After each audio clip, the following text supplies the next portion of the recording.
And then here are all the components that will be part of your application. The application, so that could be the Common App or the Universal Application or the website form, your high school transcript, standardized test scores if required. And I mentioned that many colleges do not require those anymore. So that's only if required or if you choose to send them. Letters of recommendation, many times that's anywhere from 1 to 3 letters of recommendation, usually an activity list or a resume, a personal essay, and then the last three are less common. Maybe an interview, maybe an audition or a portfolio if you're applying to those types of programs, such as theater, music, design.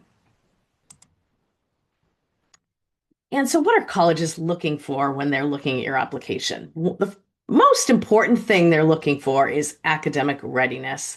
They want to make sure that if they admit you to their college, that you are going to succeed and thrive and just be so happy with your experience there. And so, in order to assess academic readiness, they look at rigor.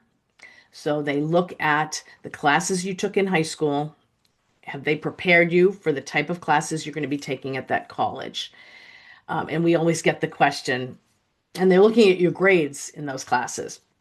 And we do get that question, is it better to get an A in an easier class or a B in a harder class? And it's not so simple as that, but colleges like to see that you challenged yourself and that you took some challenging classes throughout high school and that you did well in them. So there's no easy answer to that question, but they would really prefer to see you didn't just take all the easiest classes to ensure that you would get A's, that you did stretch yourself and take some difficult classes. They like to see improvement over time. I guess the most important lesson I'd say there is if you have a not so great grade freshman year, one grade, bad grade, but then the rest of your transcript is wonderful and it just shows that was a blip. And colleges understand things like a blip freshman year in high school. They like to see that you exceeded your minimum requirements. Did you take on some additional classes and things you were interested in? And were your classes relevant to your college plans? And you can check online. There is a sliding scale for mass public colleges and universities about what grade point average will get you into certain colleges, and that can also be balanced by test scores. So, a little bit about standardized tests. We're basically talking about the SAT and ACT here. And the PSAT is a practice test for the SAT. ACT also has a practice test. And if a college requires a test, they will take either the SAT or the ACT, so it doesn't matter. And many colleges don't require a test. So there you can see that fairtest.org provides a list of nearly 2,100 colleges that don't require a test. And if a test is not required, you don't need to submit a test. However, if you do great and get a really high score on one of these tests, then that might be worth it to send your test score, even if the test scores aren't required. Um, the best thing I hear from people who are experts at testing is it really helps to practice taking these types of tests. They can be long, and there's a certain flow to them, and a slightly different flow from the ACT to the SAT. So, a good way to go about this might be to take a practice of each of those tests, see which one you liked better, see which one you did better on, and then just go with it and really practice for that. And then a lot of students, especially when they're applying to colleges that require these tests, take it twice in the spring of junior year and fall of senior year. And then the AP exam, if you take an advanced placement class in high school, then at the end of it, That's a college level class. So that looks good to a college. And at the end, you can take an exam. And if you receive a high score on that exam, that also looks really great on an admissions application. And then colleges will usually ask for an activity list and resume. And what's important here is to see how you spent your time outside of school. What other things have you done?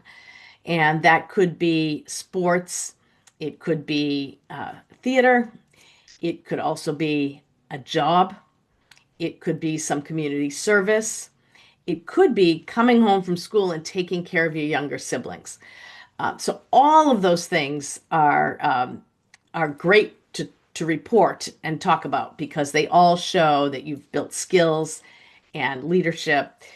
So that's what a college is trying to assess there. And one activity is not better than another. It's your relationship to that activity and how what time and effort you put into that. And then the essay. So most colleges will have you write an essay. Some will have you write multiple. But really, for the essay, you want to pick a topic that you want to write about. And you want to be able to share a little bit about yourself in that written essay because the colleges have your grades, they have your test scores, they maybe have a recommendation from a teacher, but this allows you to share something that maybe they can't see anywhere else in your application. So you want it to be meaningful and personal, and you want to start writing early because if you start writing on a couple of topics early, then you just have time. You can put it down, pick it up again, and write a little more. Give yourself time so you're not doing it last minute. Once you get an essay to a decent point that you're happy with, share it. Share it with a teacher, share it with a parent, share it with a friend, um, just so that you can get some feedback. But it shouldn't be feedback that's telling you, don't write about that. If you really want to write about it, you should do what you want to do.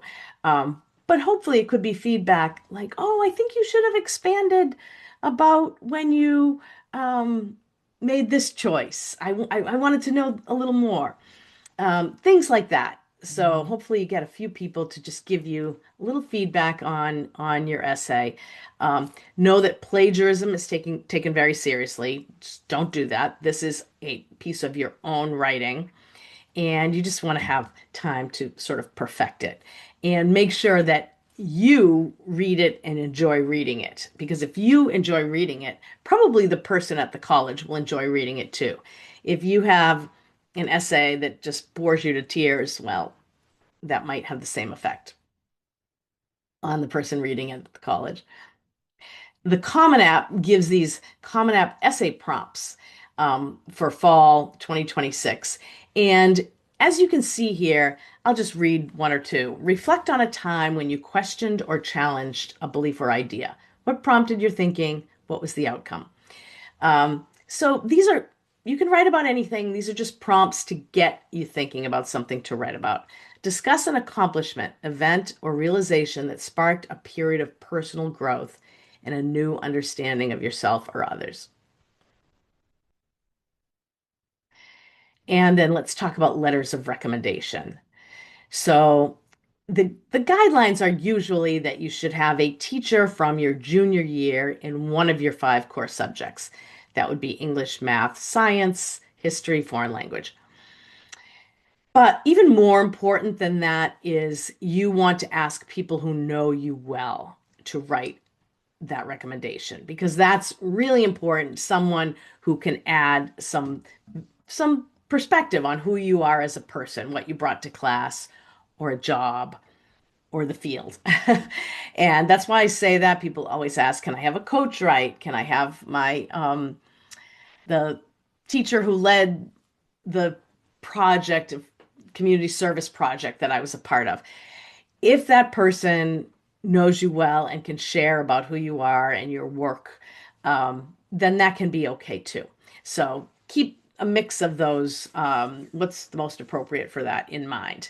Um, and if a college asks for two recommendations, don't send in four because what they might do is they might read two and it might not be the top two that you wanted them to read. So follow the directions on how many recommendations they want you to send. And then make sure you give the person who's going to write the letter for you some information. I'm applying here. I think I'm going to study this in college, or I'm interested in this. And then always say thank you. But know that the people writing those recommendations sometimes have a lot of student recommendations to write. So anything you can do to help them is good.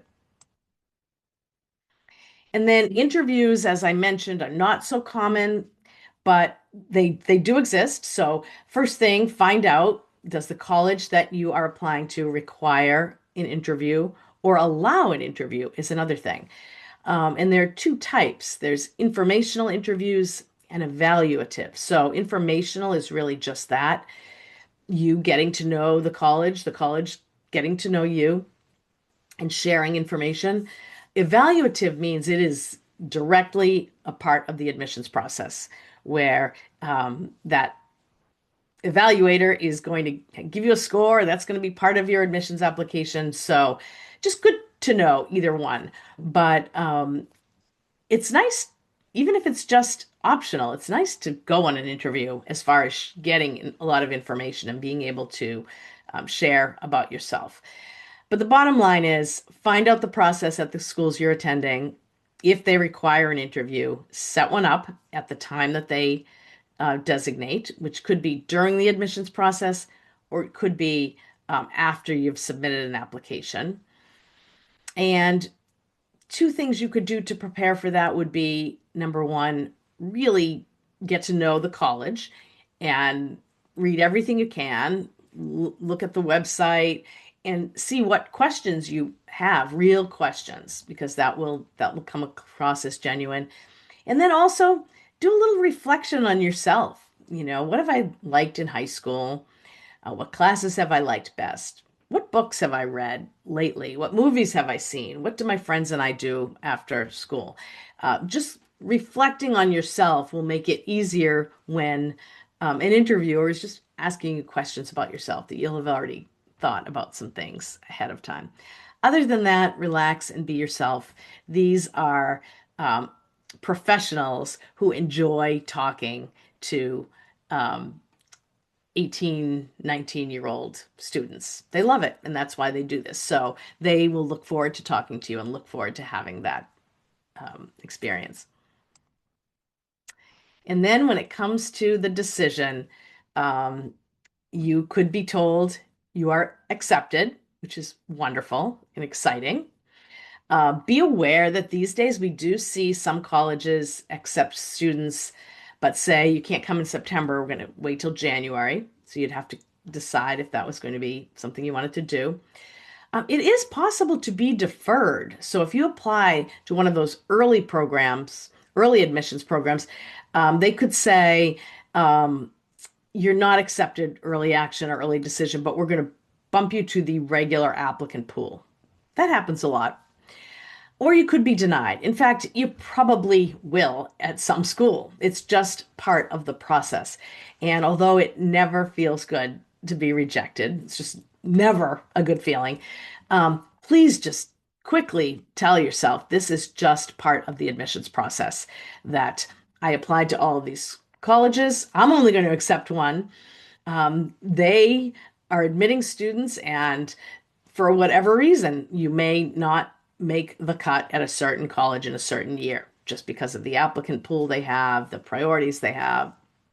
So you may get some denials and just prepare yourself for that. Or you could be waitlisted, where they say you're not accepted, but you're on the wait list. And that's tricky because you may be disappointed. You may still really want to go to that college. And if that's the case, you should let them know that. You should say, thank you. I do want to accept my place on the wait list.